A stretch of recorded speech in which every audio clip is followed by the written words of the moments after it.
Chicago, 1931. A city built on silence, fear, and things people pretended not to remember. Al Capone ruled it all, not just the streets, but the spaces between words. Everyone knew his name. Everyone knew what happened when he entered a room. Everyone, except one child. That night, it wasn't a gunshot or a threat that stopped the room. It was a voice, small, steady, and completely out of place. A child who shouldn't have been there. A child who looked at Al Capone, not with fear, but with recognition. Capone didn't know why it unsettled him. He didn't know why the boy's face stayed with him long after the night ended. And he didn't yet know that the answers were buried in a past he paid dearly to erase. Because years earlier, before power hardened him, before the city learned to whisper his name, Capone had made one mistake he never accounted for. A woman he didn't control, a night he couldn't undo, and a truth that frightened her enough to disappear, taking something with her that Capone was never meant to find. This is not a story about a mafia boss discovering compassion.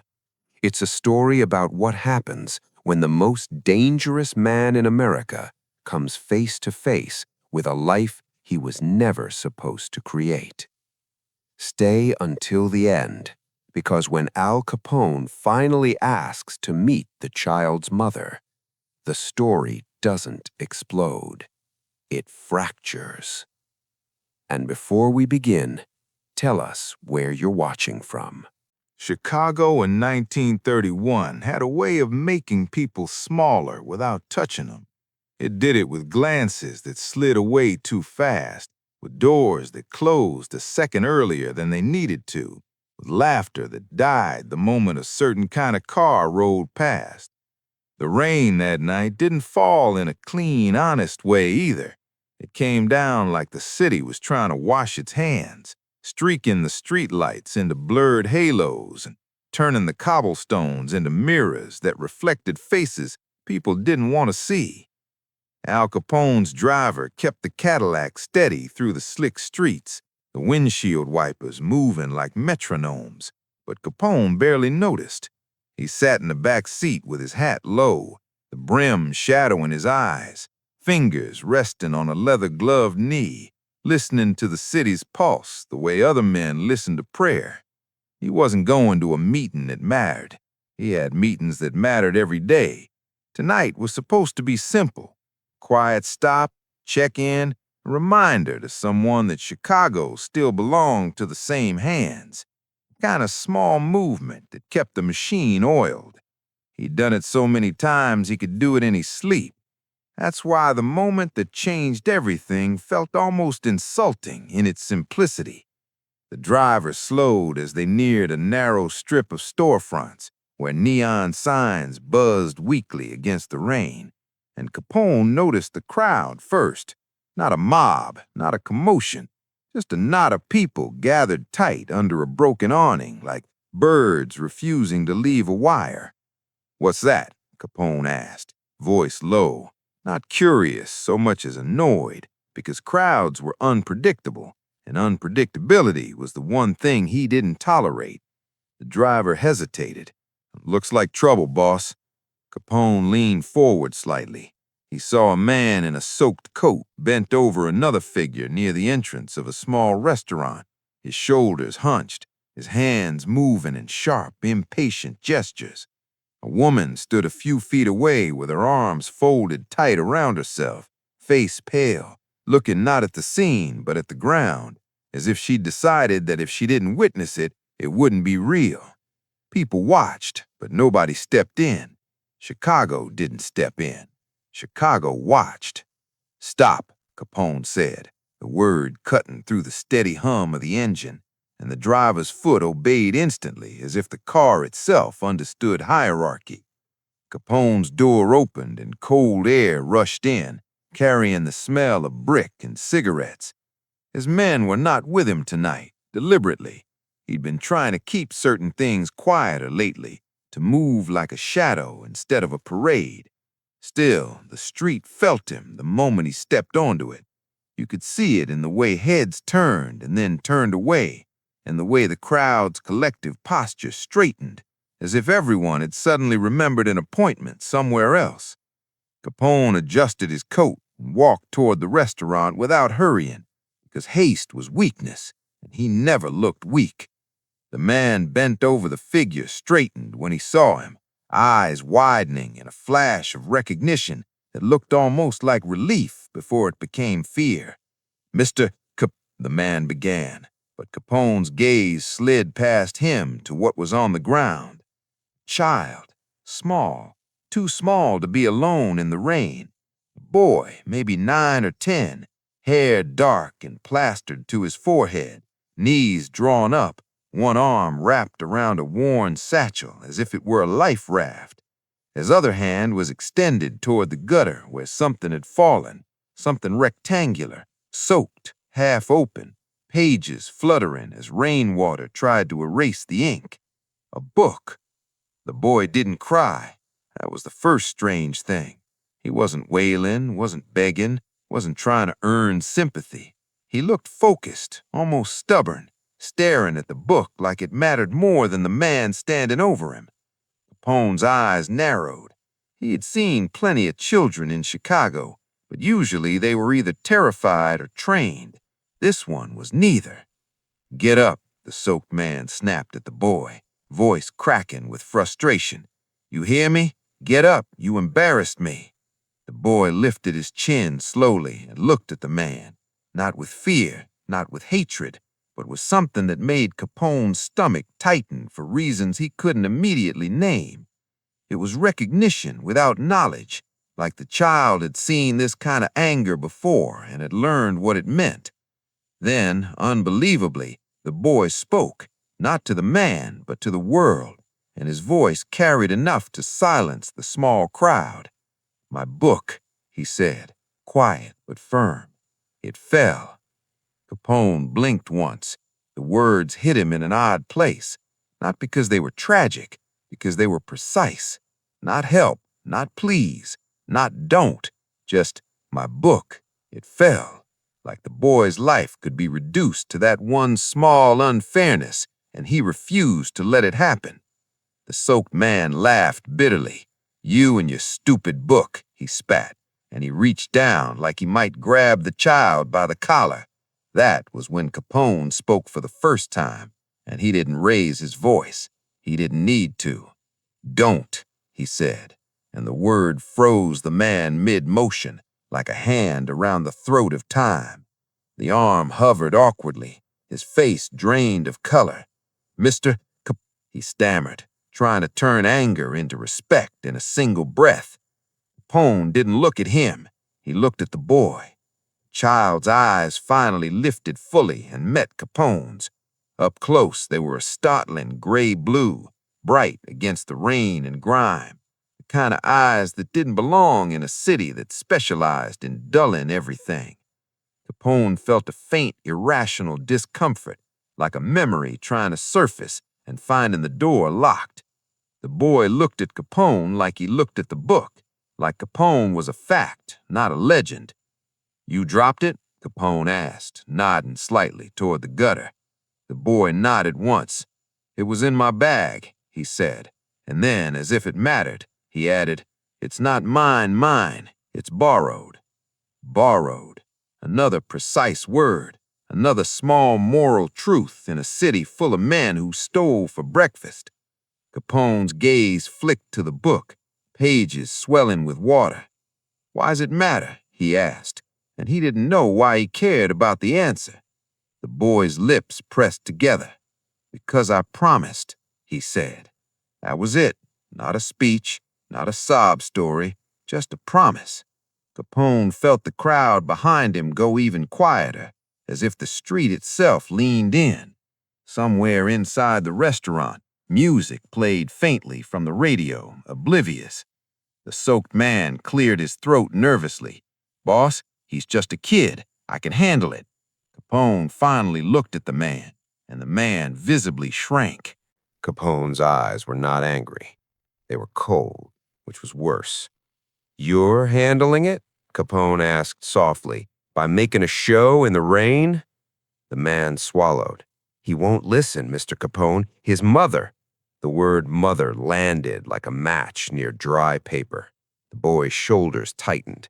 Capone noticed the way the child's eyes flicked almost involuntarily toward the woman standing a few feet away under the awning, arms still crossed, face turned slightly away like she was bracing for impact.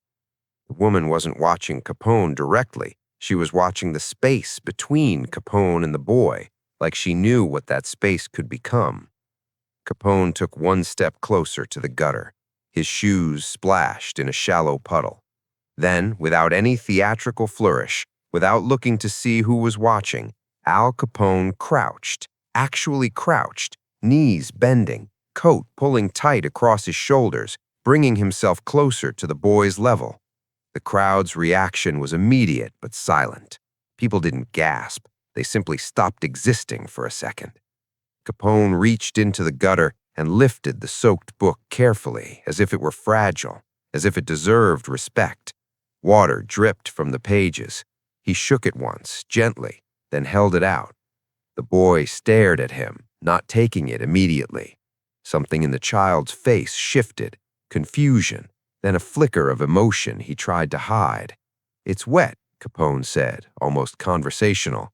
"Still readable." The boy finally reached out and took it with both hands, like receiving something holy. His fingers trembled slightly. "Thank you," he said, and the thank you was so small and sincere it made the street feel indecent. Capone's gaze lingered on the child's face, the eyes, the shape of the mouth, a familiar curve at the edge of the cheek when the boy tightened his jaw. Capone felt that locked door in his head rattle again. "What's your name?" Capone asked, and the boy's expression closed like a shutter. He looked toward the woman again. The woman stiffened. Capone saw it clearly now. This wasn't just a frightened mother. This was someone terrified of a specific outcome. "He doesn't have to answer you," the woman said suddenly, voice tight, stepping forward a half step before stopping herself, like her body wanted to protect the boy, but her mind screamed that doing so might draw fire. Her accent was local, but softened by something else, an echo of another neighborhood, another life. Capone's eyes flicked to her face, and time did something strange. The rain seemed to slow. The street noise faded. Capone looked at her properly for the first time and felt the unmistakable jolt of recognition, sharp, unwanted, undeniable. Not a clear memory, not a neat image, but a sensation. A room lit by a single lamp years ago, the smell of cheap perfume in winter air, a voice laughing at something he'd said as if he wasn't dangerous yet, as if he was still just a man. The woman's face drained of color as she realized from his eyes that he knew. Capone didn't smile. He didn't speak. He simply held her gaze, and in that silence there was an entire history trying to rise from the grave. The soaked man near the doorway shifted nervously, clueless to the deeper current. "Mr. Capone," he said quickly, she's nobody. We were just—" Capone lifted one hand and the man stopped talking immediately. Capone's attention stayed on the woman. Her lips parted slightly like she wanted to speak, but no sound came out. The boy looked between them, sensing something without understanding it. "You know him?"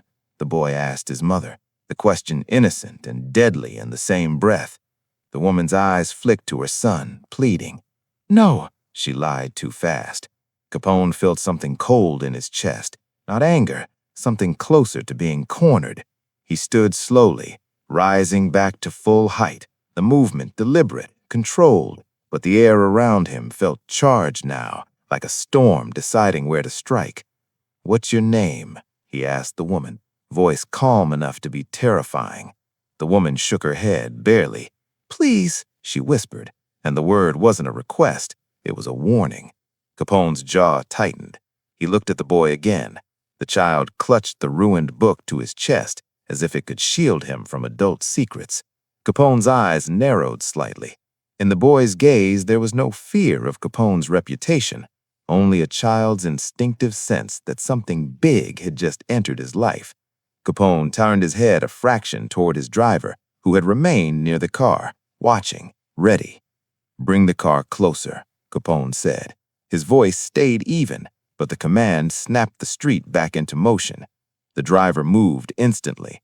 The crowd stirred, whispering now under their breath, not daring to speak louder. Capone returned his attention to the woman and spoke with the same calm he used when signing death sentences. "I want to talk," he said. The woman's eyes widened.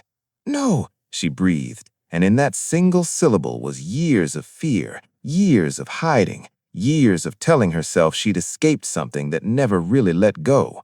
Capone's expression didn't change, but something behind his eyes did, something human, something wounded, something that made him more dangerous, not less. "Not here," he added, glancing at the crowd. "Not in the rain, but we're talking." The woman shook her head again, lips trembling. You can't come near him."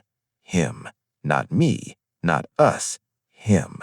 Capone's gaze snapped to the boy, and the locked door in his mind finally cracked enough to let a thought through. What if this wasn't coincidence? What if the city hadn't simply thrown a child in front of him by accident? What if this was the one part of his past that had been kept from him because it was the only part that could change him? Capone inhaled slowly. The boy looked up at him, and in a voice barely above the rain said, "I kept my promise." Capone's throat tightened unexpectedly. He forced his face to remain unreadable. "Good," he said, and the word came out rougher than intended. The car rolled closer, tires hissing on wet stone. Capone stepped aside, not threatening, not touching, but the street understood the force of his presence anyway. He looked at the woman one last time. "Tomorrow," he said. "Same place, same time." The woman's eyes filled, but she didn't let the tears fall. She nodded once, not agreement, survival. Capone turned and walked back to the car. As he slid into the seat, the driver shut the door, sealing out the rain. Capone stared through the window at the boy still clutching the ruined book and felt a strange, unfamiliar sensation crawl up his spine. Fear, not of enemies, not of bullets, not of prison. Fear of a truth he couldn't buy, intimidate, or erase. Because if the boy was what Capone's instincts were starting to suggest, then tomorrow wasn't just a conversation. Tomorrow was a fracture line. And once it cracked open, nothing in Chicago, least of all Al Capone, would ever fit back together the same way. Chicago woke up slower the morning after the rain, as if the city itself needed time to decide whether it would acknowledge what had almost surfaced the night before. The streets were quieter than usual, not peaceful, just cautious, the way an animal moves after sensing something large pass through its territory in the dark. Inside the small apartment above the restaurant, the boy sat at the kitchen table with his book spread open in front of him, pages still warped from the rain, edges curling like tired fingers. He traced the ink with his eyes, trying to focus on the story, but the words slipped away from him. His mother moved around the room too quietly, wiping an already clean counter, adjusting a curtain that didn't need adjusting, her mind replaying the same few seconds again and again. Capone's eyes when he finally looked at her, the way recognition had flickered there before she could stop it. She had spent years convincing herself that the past was buried, that time and distance had turned it into something harmless. But the past had a way of standing in the rain and calling your bluff. The boy finally looked up. "He knew you," he said, not accusing, not confused, simply stating a fact the way children did when they sensed a crack in the story they'd been given. His mother froze, her back to him. "Lots of people know me," she replied after a beat, her voice steady enough to be convincing to anyone who wasn't her son. The boy tilted his head. "Not like that," he said. He didn't elaborate. He didn't need to. Silence stretched between them, heavy but fragile. Downstairs, the restaurant door opened and closed. customers beginning their day, unaware that something invisible had already begun to shift above their heads. Across the city, Al Capone sat in a private room of a club he owned but rarely visited anymore, staring into a glass he hadn't touched. The men around him spoke carefully, discussing shipments, payments, names that usually slid off him without resistance. This time, the words barely registered. His mind kept returning to the same image, a child holding a ruined book like it mattered more than his own comfort, a woman's face draining of color when he finally looked at her properly. He replayed the moment again and again, stripping away everything unnecessary until only one question remained, sharp and unwelcome. How old would the child be? The calculation came unbidden, cruel in its simplicity. The answer landed in his chest like a dull blow. Capone's jaw tightened. He waved his hand once, silence in the room. "Get me everything you can on her," he said. "No name yet, no details, just her." His men hesitated, not because the order was unclear, but because it was personal in a way Capone usually avoided. "Quiet," Capone added, eyes hard and fast. Back at the restaurant, the boy's father returned from a delivery with his shoulders tense, the way they got when trouble circled without showing its teeth. He'd heard whispers already, felt the looks from men who knew when to keep their distance. "He came back?"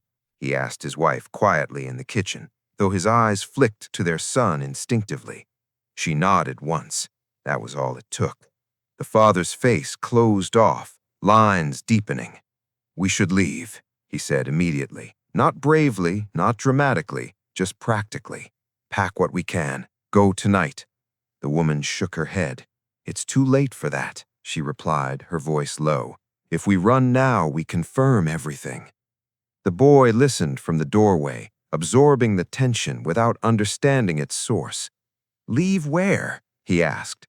Both parents turned to him at once, and in their faces he saw something new, something that made his stomach twist.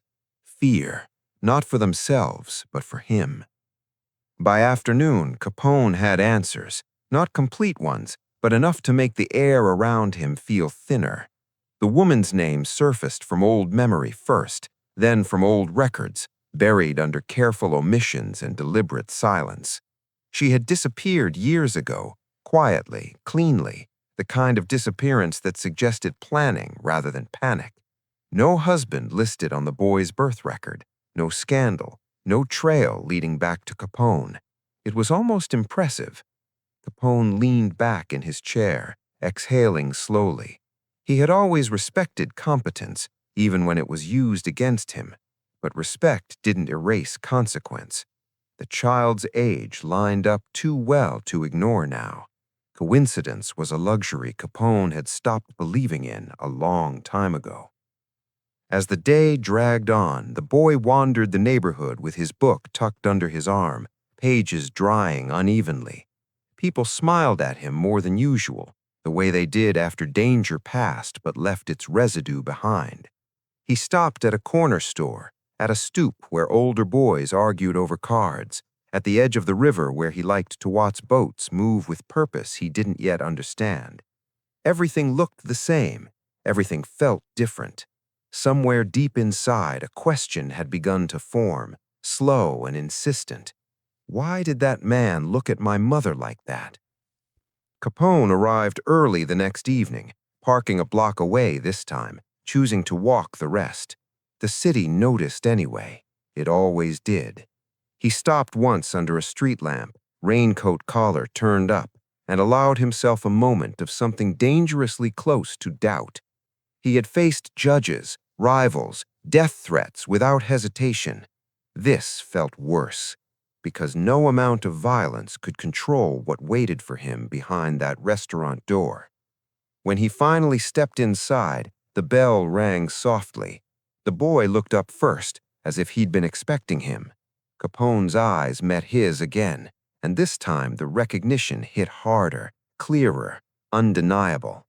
The woman stood frozen behind the counter, hands clenched, every instinct screaming at her to protect what she'd spent a decade hiding.